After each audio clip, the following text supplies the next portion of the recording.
Good morning, students. Welcome to our VVPS e-learning classes, and this is your maths class. Today we will continue questions of exercise 1.4. I hope you have not faced any problem while doing your homework.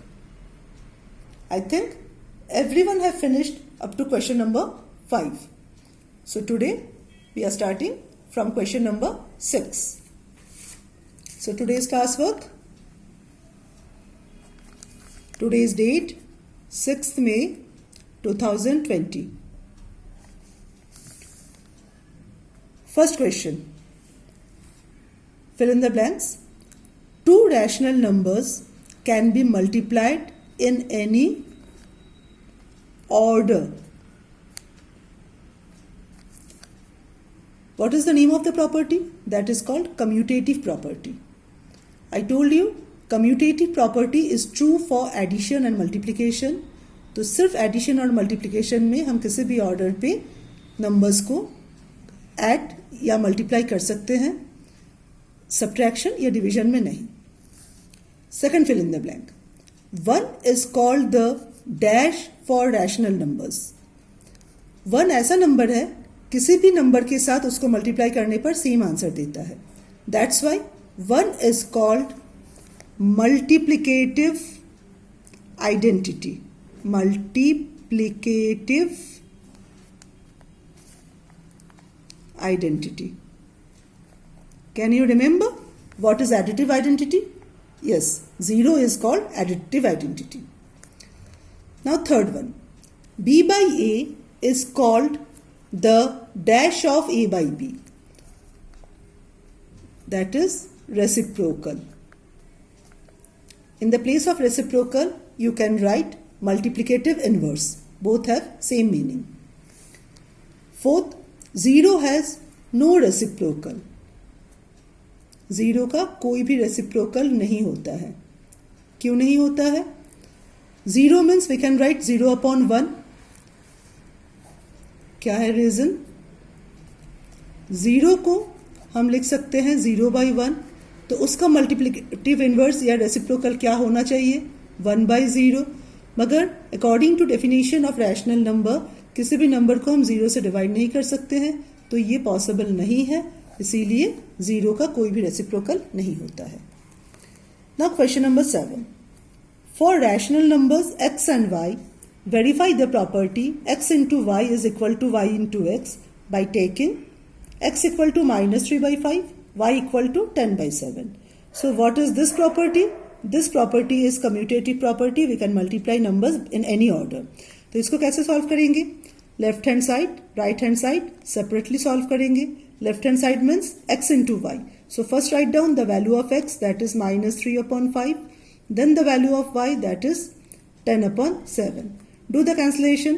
5 2s are 7, 5 2s are 10. So minus 3 into minus 2, minus 6 by 7. Now in the right side. Right side means equal to के right side में जो है. क्या है equal to के right side में? y into x. So first write down the value of y. What is the value of y?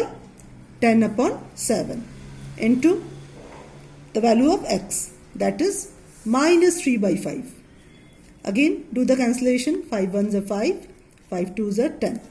So the answer is minus 6 by 7. So left hand side and right hand side have the same answer, that is equal to minus 6 by 7. So we can say that left hand side equal to right hand side. इसी को verify करना था, verified. ये same type के questions हैं जैसे हम लोग एक्सरसाइज 1.3 में कर चुके हैं. Now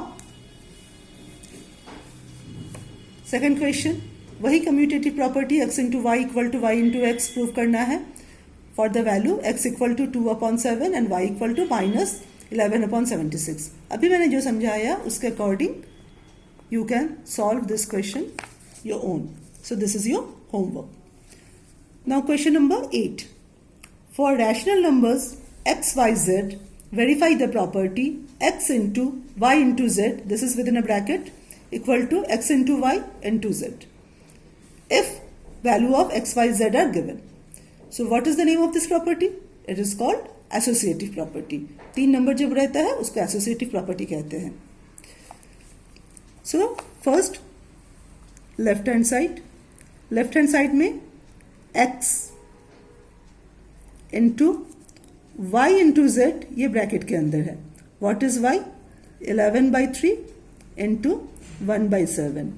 Now look at the number. क्योंकि हमको पहले ब्रैकेट सॉल्व करना है तो कहीं से भी कुछ भी कैंसिलेशन नहीं हो रहा है. So we are write down the answer by multiplying numerator and denominator. 7 3s are 21 into -11. अब हम इसको सॉल्व करेंगे. Again दो cancel. So 4 1s are 4, 4 2s are 8, 84 minus 55. तो लेफ्ट हैंड साइड में -55 अपॉन 84 ये आंसर आया. Now we are going to solve right hand side. Right hand side में क्या है? x इंटू वाई ये ब्रैकेट के अंदर है. तो x की वैल्यू और y की वैल्यू ये ब्रैकेट के अंदर और z की वैल्यू ब्रैकेट के बाहर. इसका मतलब पहले x और y इसको मल्टीप्लाई करेंगे. So when you multiply again no cancellation. 4 3s are 12 minus 55 ये ब्रैकेट का आंसर है इंटू 1/7. फिर से multiply. -55 into 1 that is -55. 12 7s are -84. So again both have the same answer. We can write left hand side equal to right hand side. It is verified. Same type of question है. Second one for rational numbers x y z. ये x y z की value है. आपको x into associative property जो है ये आपको prove करना है. तो ये मेरे ख्याल से आप खुद कर सकते हो. So today I am giving you 2 homework. That is second question of question number 7 and second question of question number 8. Rest of the question we will finish tomorrow. Thank you class.